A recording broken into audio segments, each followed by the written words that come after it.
So our topic is all about the leader. So before we start, what is a leader for you?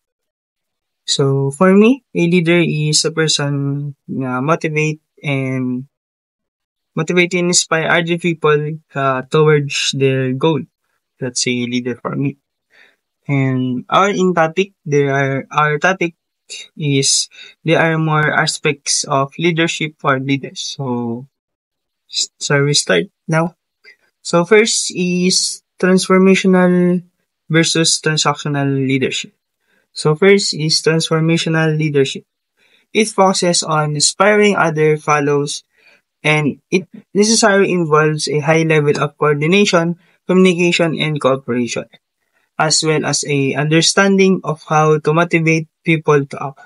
So transformational leaderships is prioritize tasks and outcomes. So in the transformational leaderships, it can be focused in vision. So is by transformational leaderships that's they can be inspire other people. So being a leader, inspiring other people and involved in the coordination to other people, communication of and cooperating in a one team or one leadership. Transactional leadership. So is primarily concerned with process and control, requiring a strict management structure and focusing on how to get things done. So transactional is focused on goals. So in transactional, they can requiring a strict management for a leadership to fast and focusing to get the goals or to get how the things go fast to done on their goals para mas mapabilis ang gusto nila. So, focusing on how to get things done. There are some aspect of leader or leaderships. So, there are power and politics. So, the power is ability to influence the behavior of others to get what you want. So, sa power is uh, giving influence to others' behavior, what your behavior na pinapakita sa iba is dun mo din nakikita kung anong gusto mong makuha. So by influencing others, so makuha mo yung gusto mo sa kanila.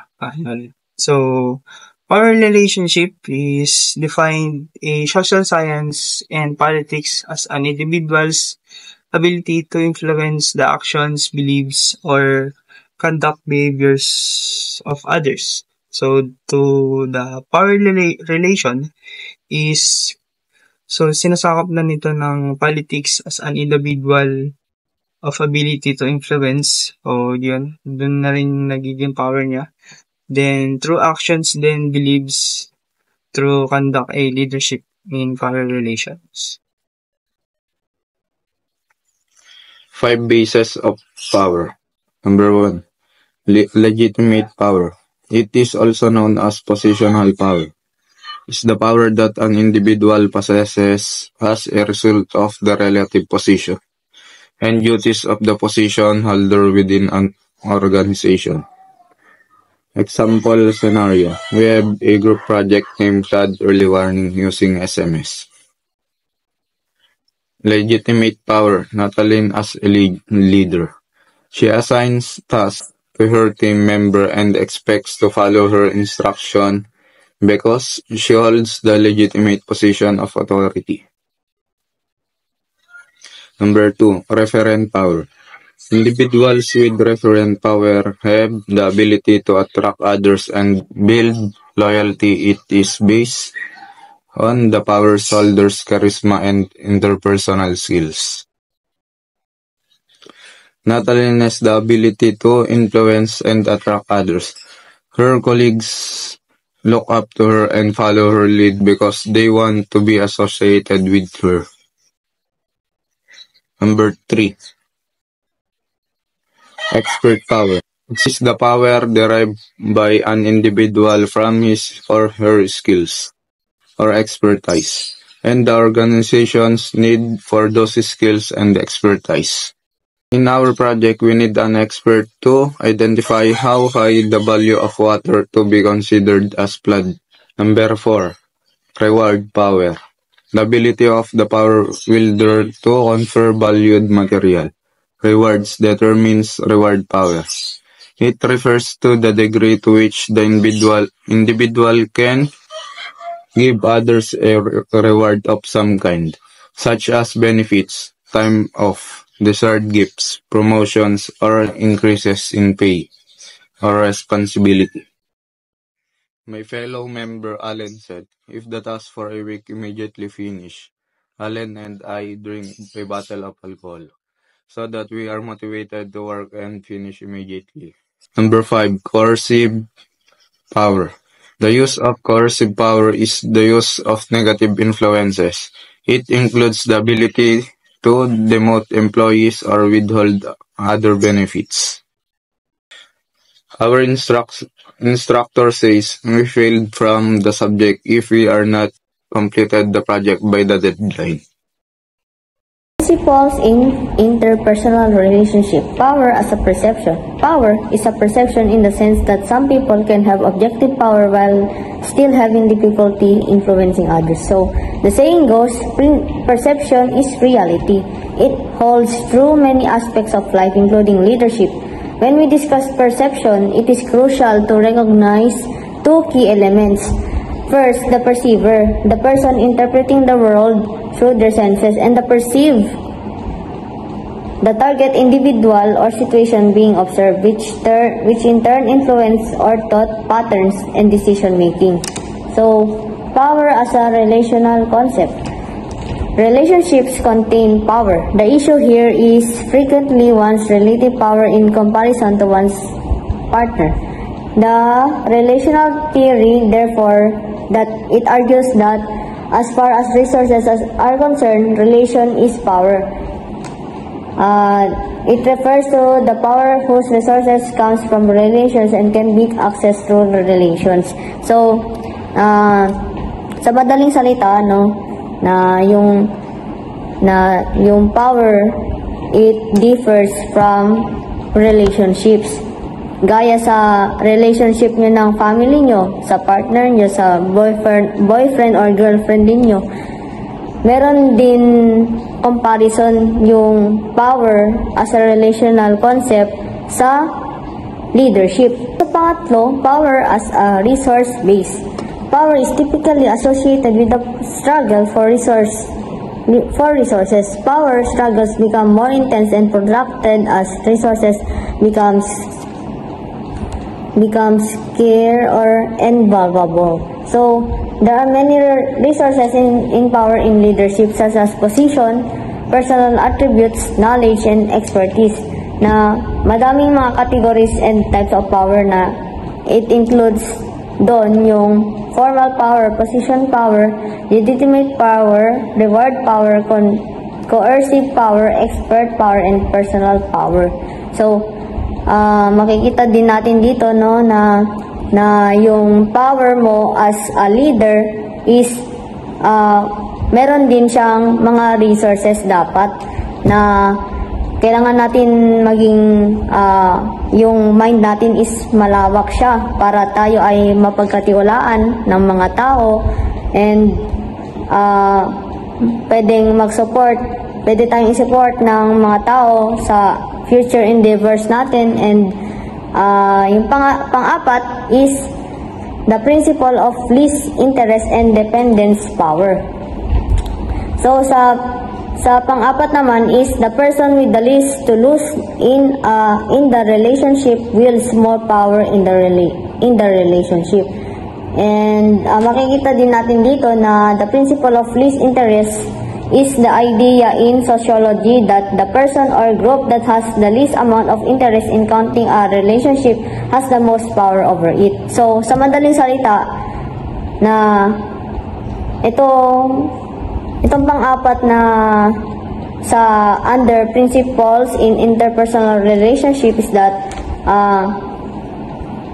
ito ay yung isang tao na may least amount sa isang relationship, ito yung may mas malaking power sa kanila. And sa panglima, power as enabling or disabling. Power has the ability to enable or disable. According to research, when people engage in dominant behavior that reflects social skill rather than intimidation, they are more likely to have a long-lasting influence on others.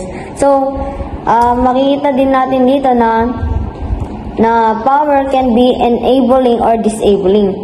Na research shown that people are more likely to have an enduring influence on others when they engage in dominant behavior that reflects social skill rather than intimidation. So, power as a prerogative. According to prerogative principle, the partner with more power has the authority to make and break the rules. So makita din natin dito na kung sino yung mas malaki yung authority niya, siya yung mas madaming power na ma-hold sa kanya as an individual, as a leader, no? Gaya ng isang pangulo na kaya niyang meron siyang authority to make and break the rules, no? Gaya sa pagdagdag ng mga holidays, meron siyang authority na dagdagan yung holidays or babawasan yung mga holidays sa Pilipinas. The positive and the negative effects of the power. Number 1, for the positive, power prompts people to take action. When individuals have power, they feel more confident and capable of making decisions and taking action. This sense of empowerment encourages them to initiate projects, solve problems, and drive progress.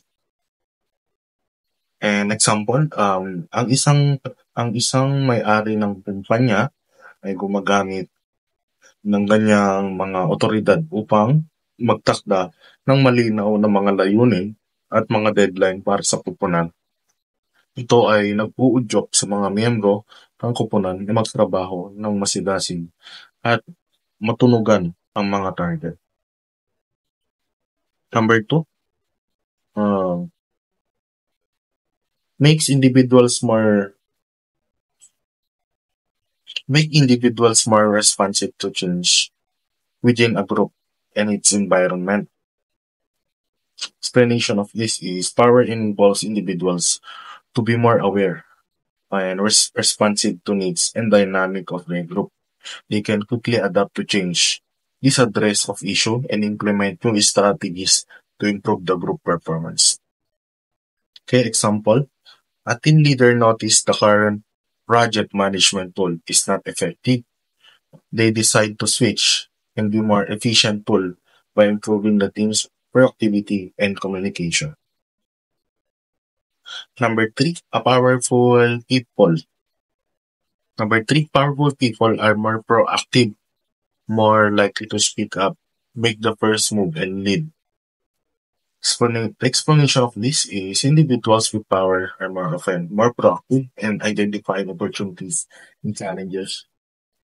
They are more likely to voice their opinions, take the initiative, and lead others towards achieving the common goals. Okay? And example nito, nakita ng isang manager ng department ang isang kakayahan na merkado para sa isang bagong produkto. Kumuha siya ng inisyatiba upang magpagawa ng pananaliksik sa merkado, bumuo ng isang plano sa negosyo, at pangunahan ang kupunan sa paglulunsad ng kanilang ginagawang produkto.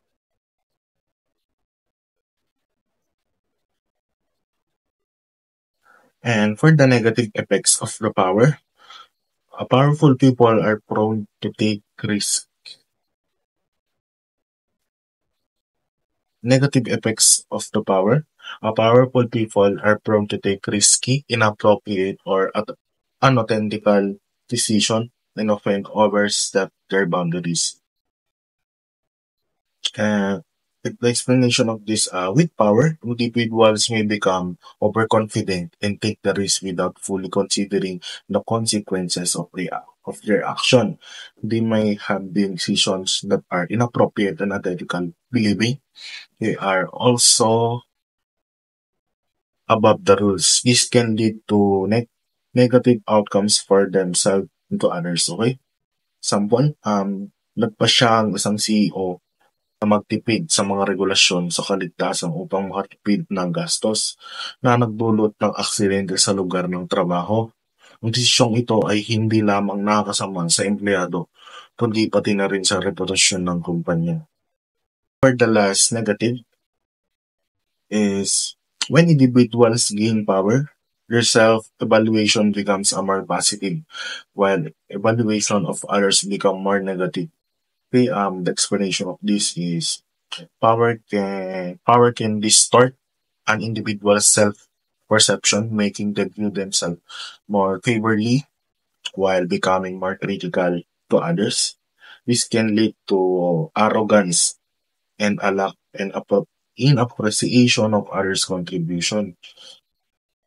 For the example of this is nagsimulang naniwalang isang tagapamahala na sila lamang ay may kakayahang gumawa ng magandang desisyon. Hindi nila pinapansin ang mga idea na binibigay ng kanilang mga kupunan na nagdudulot ng pagbaba ng moral at produktibidad ng kupunan.